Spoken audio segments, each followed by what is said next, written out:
det er Tine. Hej Tine, det er Sandepigen. Hej Sanne. Tine, jeg elsker at se X-Factor i den forstand, at jeg ser på dig som noget, der inspirerer mig helt vildt, både visuelt og musikalsk. Ej Sanne, det er jeg bare så glad for, at du siger efter alt det, jeg har været igennem.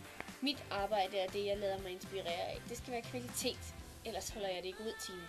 Ja, men det forstår jeg godt efter alt det, jeg har været igennem, Det skal Sanne. være super lyd, og det skal være den lækreste sanger.